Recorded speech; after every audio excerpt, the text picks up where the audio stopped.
Salut! Uite, mă uitam la acțiunile mele de la Illumina și se pare că avem un profit mulțumitor, aș putea spune, ba chiar extraordinar. Illumina, cine este Illumina? Illumina este o companie care fac cercetări genetice, inclusiv acum caută o soluție pentru acest COVID-19 și fac tot felul de cercetări ADN și altfel de cercetări medicale, medicamente și așa mai departe. E o companie farmaceutică destul de mare în piața internațională și m-am gândit că ar fi bine și am mai citit informații și din alte surse că e bine să citim din mai multe, minim 3 surse, să ne luăm informații. Asta cu 3 surse mi-a rămas din presă, am experiență multă în presă și era o regulă de bază. Fiecare informație trebuie verificată din minim 3 surse, ca să fii sigur că este corectă informația respectivă. Ei bine, m-am informat acum vreo lună de zile și am considerat că este oportun să fac o mică investiție și în acțiunile de la Illumina, această companie farmaceutică. Iată cum după aproximativ 30 de zile e un profit bun, zic eu, și o să vă spun și cam care este acesta. Deci am fost $20.500 investiți și acum avem un profit de $7.000. Că e foarte bine, aproape 50% în numai 30 de zile. Mulți și-ar dori, vă dați seama ce ar însemna să fii investit, de exemplu, nu știu, 200.000. Da? Deci dacă și investit 200.000, am avea un profit de $70.000. E ceva, nu? Deci, de exemplu, dacă aveam o proprietate imobiliară, o vindeam acum o lună, două, cu banii din acea proprietate, investeam în Illumina și acum aveam un câștig de $70.000 în 2 luni, nefăcând nimic. Da, deci doar uitându-mă pe această aplicație eToro și cam atât. Ceea ce este extraordinar. Ce salariu poți să găsești și ce funcție să ai pe acest pământ, nu doar într-o țară anume, să câștigi $70.000 într-o lună. E interesant, nu?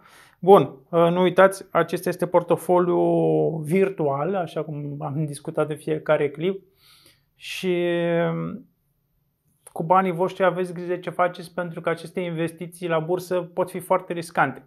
Într-adevăr, aici este un câștig real în care sunt $7.000 câștigați în 30 de zile. Dar asta nu înseamnă că toate acțiunile se comportă la fel.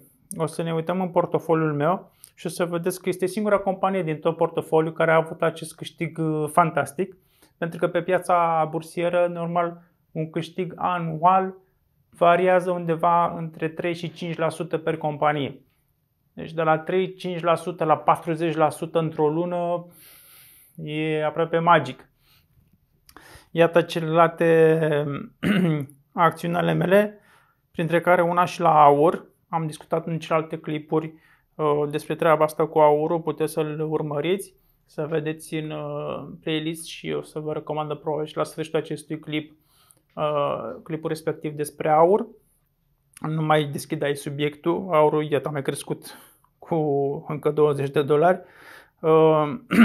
Deci avem $200 câștig la aur, la Google 1.600, la Visa 1.800, Electronic Arts 793, Netflix-ul surprinzător a scăzut un pic, $100 aici ar fi pierderea, dar în perioada aceasta variază foarte mult acțiunile la companie, așa că nu e cazul să ne îngrijorăm. Pentru mici scăderi de genul acesta de câteva sute de dolari la 10-20 de mii investiți nu înseamnă nimic. Peste o săptămână poate să crească cu un profit de $200-300, deci nu e o problemă asta. După cum v-am spus mereu și vă recomand în continuare, orice investiție în acțiuni, să nu vă gândiți pe termen scurt, niciodată. Deci toate aceste investiții în acțiuni se facă pe termen mediu spre lung, însemnând 6 luni, un an și peste un an, ca să scăpați de aceste temeri că azi are o valoare, mâine are altă valoare. Nu e cazul să vă stresați cu chestiile astea. Într-adevăr, sunt speculanți care profită de aceste mici variațiuni, dar trebuie să ai sume mari de bani disponibili, un numerar foarte valoros pe care poți să te joci cu el, să îl valorifici pentru aceste mici variații. Dar trebuie să fii foarte bun pe treaba asta, trebuie o specializare de ani de zile, deci nu vă recomand. Adică pentru începători, mergeți neapărat pe investiții cu termen lung. Să ne întoarcem la acțiunile mele. Deci Nvidia 870 la o investiție de 5.000 și aici nu e rău. Nu e rău, deci undeva la 20%. Twitter-ul a scăzut dramatic. Alibaba e acolo. Mă așteptam ca Alibaba să crească în contextul în care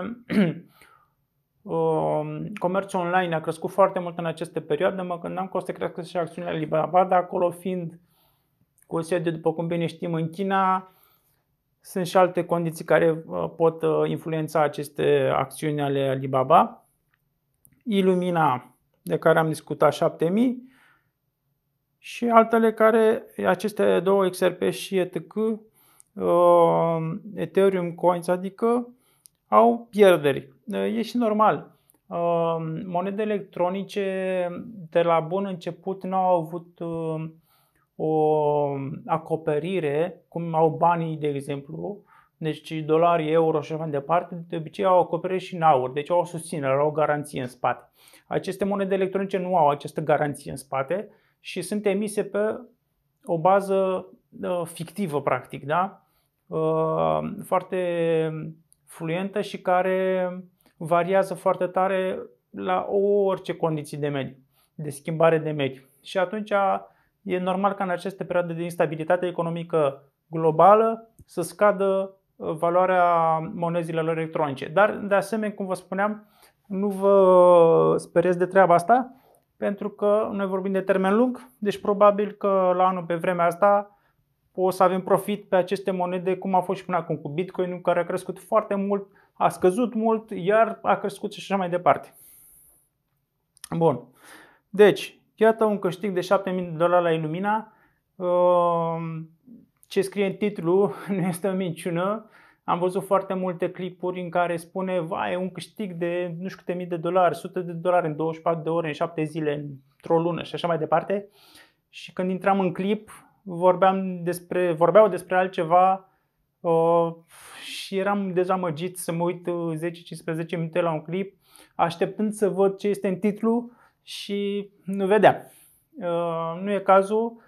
Încerc pe cât posibil să fiu foarte corect în clipurile mele și să spun adevărul. Adică ce vedeți în thumbnail-ul acela, poza de la clip, înainte să dați click pe ea, textul de acolo, titlul de la clip să reflecte cu adevărat realitatea informațiilor pe care vi le spun în clip. Sper să apreciați acest lucru și să vă abonați la canalul meu. Dând click pe această iconiță puteți face acest lucru. Nu uitați să vă abonați, pentru că o să vedeți clipuri în fiecare săptămână corecte și informate foarte bine și cu sfaturi ca pentru mine. Cu sfaturi ca pentru mine.